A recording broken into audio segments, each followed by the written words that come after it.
Hello, virtual learners. Today's story is called The Worrysaurus. This story was written by Rachel Bright and illustrated by Chris Chatterton. Now, let's think about this word, Worrysaurus. I know that oftentimes saurus is in part of the name of some dinosaurs. But the first part, there's another word hiding inside of there. You've got it, worry. Now, worry is a feeling word, and we've learned that feelings are always okay. It's what we do with those feelings that can be trouble. Have you ever felt worried before? Well, in this story, we're going to learn about this dinosaur, this Worrysaurus, who felt worried often. Let's see what he did to come to terms with that worry that he felt inside of him. The Worrysaurus by Rachel Bright, illustrated by Chris Chatterton. On a hot and sunny morning, under lovely clear blue skies, a little Worrysaurus was opening his eyes.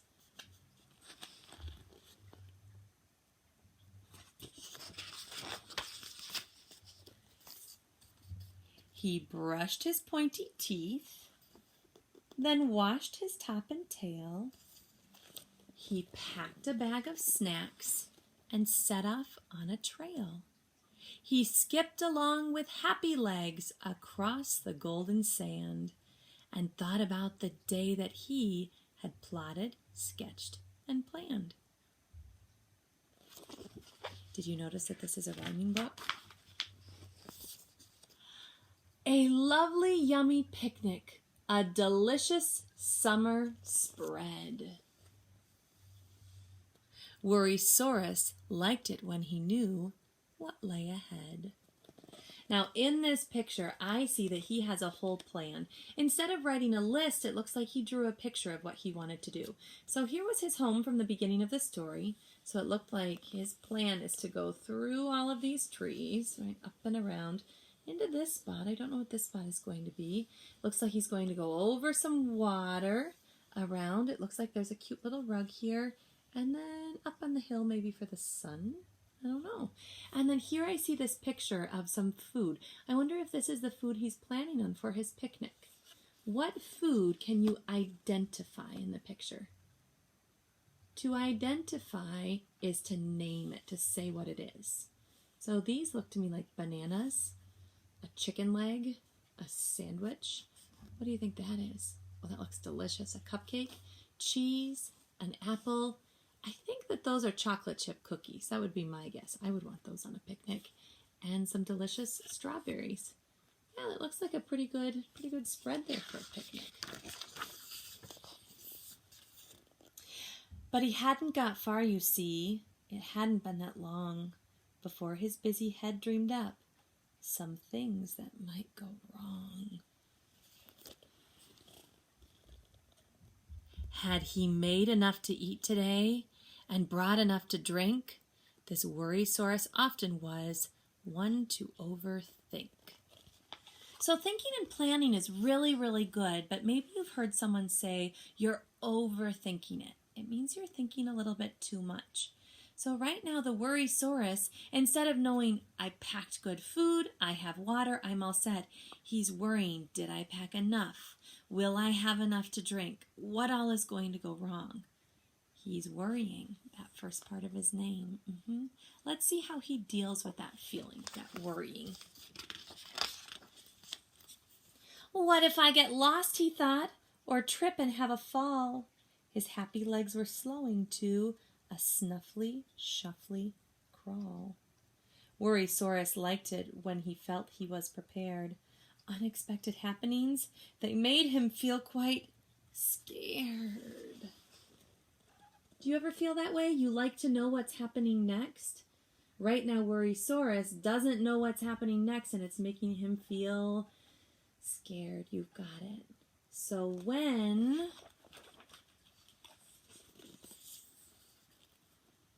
suddenly, from nowhere, a lizard skittered by,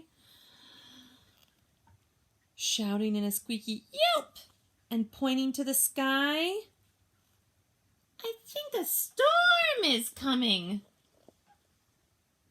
I heard it's on its way. Well, that really put a cloud above his Worrysaurus day.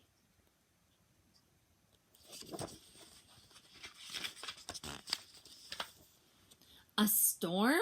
said Worrysaurus, "when it's so dry and hot and sunny?" But the news became a butterfly that flittered in his tummy. "I'm not ready for the rain," he said. "I haven't got my wellies."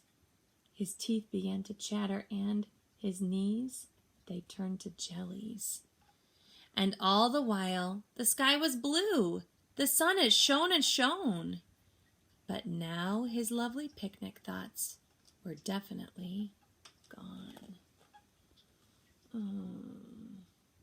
So he's really worried about what's going to happen, what might happen. I wonder what he could do to calm his worry. Should he find a cave to shelter or run back home and hide? His little worry butterfly grew very strong inside. But then he thought of something that his mommy liked to say. "Oh, my little Worrysaurus, chase that butterfly away.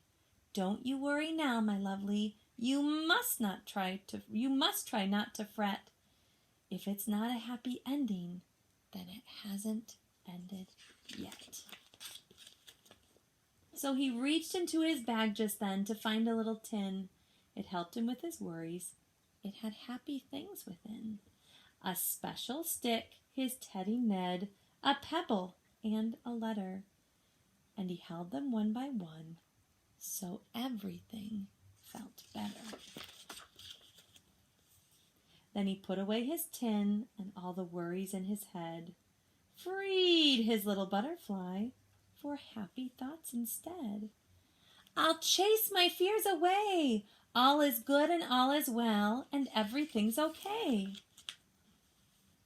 And with those little wordlings, he calmed his busy brain, since when the sun is shining, why worry it will rain?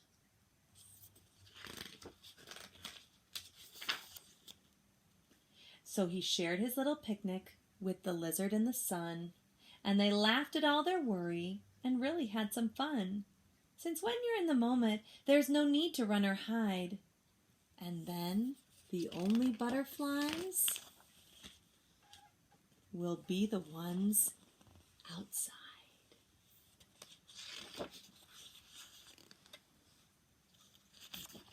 Okay, so this little Worrysaurus, he had worry in his name, and worry is definitely a feeling that he felt in this story. I loved it that he said that there was like a butterfly inside of him. Have you ever had that feeling? A feeling that you're nervous and it feels like there's something funny happening in your stomach?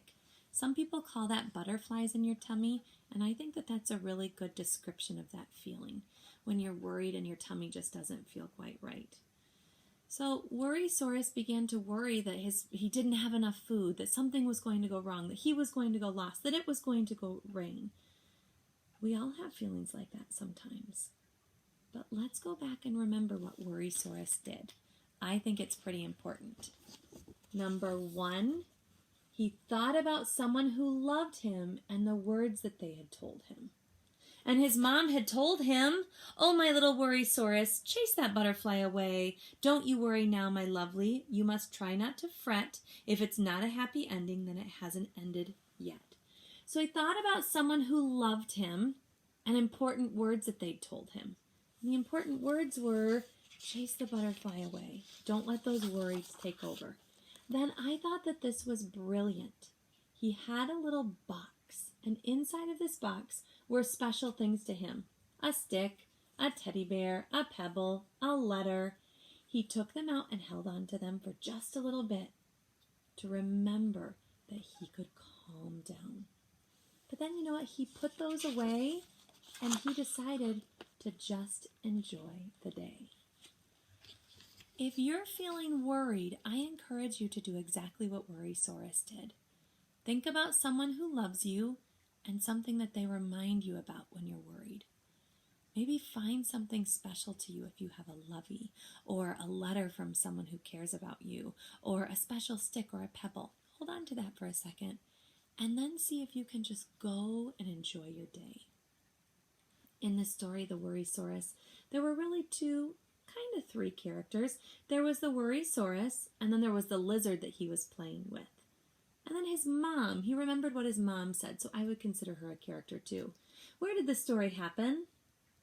It happened really all outside. A little bit was by his cave, but the rest of it was out in the woods. And then what happened? Can you think about what happened in the beginning of this story? What happened next? What happened after that? And what happened in the end? Sometimes I need to go back into a story and I need to use the pictures to remind me. So I can remember that Worrysaurus was planning a picnic, but then he started to get really, really worried about what was going to go wrong. Then the lizard told him it was going to rain and he got even more worried about what could go wrong.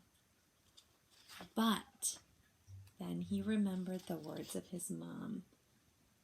And he used some tools to help him not worry. In the end, he enjoyed a beautiful day with his friend. I hope that you enjoyed the story, The Worrysaurus. And I hope if you ever start to feel like a Worrysaurus, you remember the incredibly wise words of the Worrysaurus mom. I want to go back to those really quickly. If it's not a happy ending, then it hasn't ended yet. I think that those are pretty powerful words. Thanks for enjoying my story today.